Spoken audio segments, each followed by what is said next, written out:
ইসলামাবাদে যুক্তরাষ্ট্র ইরান শান্তি আলোচনা শেষ হলো কোনো ফল ছাড়াই। দীর্ঘ ২১ ঘন্টার ম্যারাথন বৈঠকের পরও ঐকমত্যে পৌঁছাতে ব্যর্থ হয়েছে দুই পক্ষ। ফলে আবারও চরম অনিশ্চয়তার মুখে পড়ল মধ্যপ্রাচ্যের ভবিষ্যৎ। এক দশকের মধ্যে এটিই ছিল দুই দেশের সবচেয়ে গুরুত্বপূর্ণ সরাসরি সংলাপ। লক্ষ্য ছিল একটি স্থায়ী যুদ্ধবিরতি এবং বৃহত্তর শান্তি চুক্তির পথ তৈরি করা।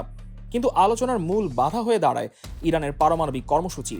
ওয়াশিংটন চায় তেহরান পারমাণবিক অস্ত্র তৈরির পথ চিরতরে বন্ধ করুক। তবে ইরান তাদের ইউরেনিয়াম সমৃদ্ধকরণকে নিজেদের সার্বভৌম অধিকার উল্লেখ করে প্রস্তাবটি প্রত্যাখ্যান করেছে।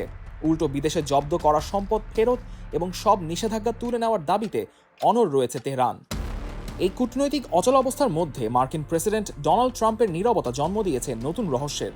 আলোচনার আগে আক্রমণাত্মক মেজাজে থাকলেও ব্যর্থতার পর এখনও কোনো আনুষ্ঠানিক প্রতিক্রিয়া জানাননি তিনি। বিশ্লেষকরা মনে করছেন এটি ট্রাম্পের বিশেষ কৌশল, একদিকে সামরিক চাপ বজায় রাখা, অন্যদিকে আলোচনার পথও খোলা রাখা। এদিকে আলোচনা ভেস্তে যাওয়ায় যুদ্ধবিরতি ভেঙে পড়ার ঝুঁকি রয়েছে। হরমুজ প্রণালীতে সামরিক উত্তেজনা বাড়লে তার সরাসরি প্রভাব পড়বে তেলের বাজারে, যা বিশ্বজুড়ে জ্বালানি সংকট তৈরি করতে পারে।